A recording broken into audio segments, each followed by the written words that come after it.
Now, are they fully healed when they come back? No. By the time of the reunion, the healing processes that have taken place, both the divine feminine and masculine in the twin flame dynamic, is 90% done by the time reunion happens.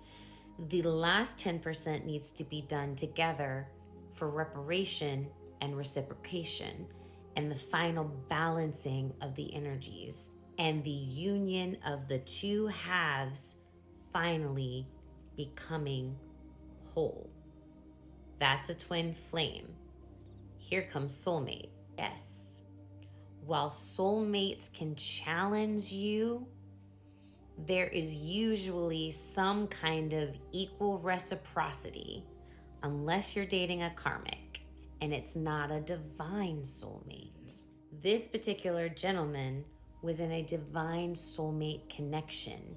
In a soulmate connection, specifically a divine soulmate connection, the healing and the growth actually happen in union. It's a relationship that's teaching you while you're in it. The twin flames will absolutely have to separate and go through their separation periods where he is now going through the toxic karmic relationship tenfold to what he did to the divine feminine. And the divine feminine is spiraling out of, because of the separation from the other half of her soul, all while realizing the patterns she's been in her whole life with men. Finally, she makes the choice to choose herself while she's in separation. She's going to therapy. She's doing the healing work on her own, finding the balance of the divine feminine and the divine masculine within her without her divine masculine's help. Soulmates help each other. They uplift one another. They encourage growth in the union. They don't always work out, but it just means that that was the soulmate that you were meant to meet at that time. Can soulmates return? Yes, absolutely. So to the gentleman who was worried about this one particular romantic encounter that he had that was life-changing for him, one, I want to say, don't attach to the idea of her returning. You can pray for it, you can manifest for it, you can hope for it. But attaching to it in a specific, it's going to block for you whatever is actually meant to come in, which could be the soulmate returning, or it could be a completely different soulmate that is ready for you on a different frequency. Because what you learned here, you're going to take and continue to grow with it, and you're going to raise your vibration. You're going to shift your timelines, and somebody that is matching your frequency will show up. And that person who shows up could very well be someone you already encountered in your past, or it can be somebody completely new.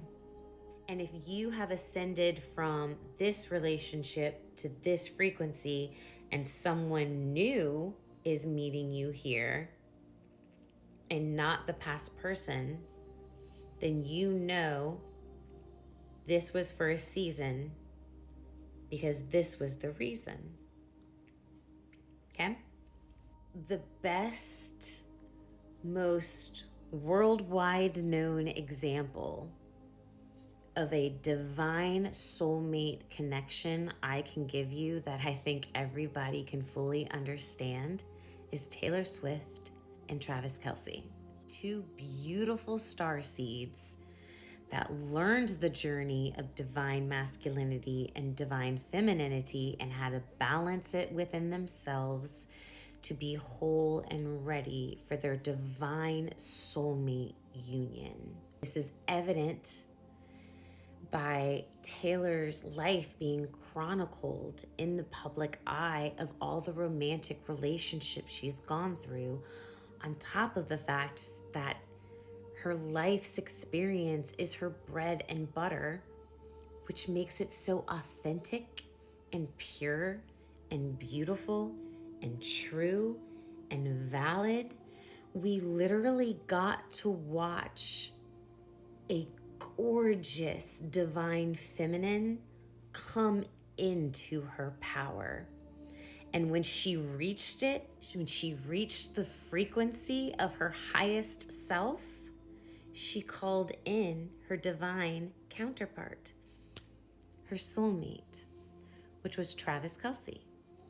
And if you listen to her music, you can literally listen to her story, listen to her growth, the lessons that she learned in each of those soulmate dynamics until she finally stepped into her own divine feminine power, being taught by all of those karmics to call in her divine partnership, her divine masculine, who was healed, ready, and waiting for her. So fundamentally, the journeys and the development and the discovery of balancing the divine feminine with the divine masculine, the same. Details, not so much. In a twin flame, there's no uplifting of each other. There's no equal reciprocity. There's a giver and there's a taker. In soulmate dynamics, it's back and forth. It's equal. It's within the union, the growth happens.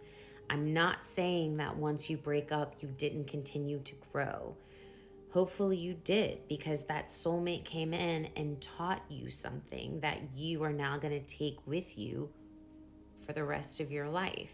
Similar to my experience, even though I was dating his energy at different points in time with different people, all the same name, remember?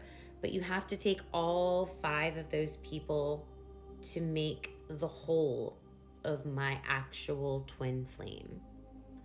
My job as a twin flame was to recognize the patterns, learn the lessons, encounter my twin flame, be catapulted into my healing journey, be the catalyst for him to run.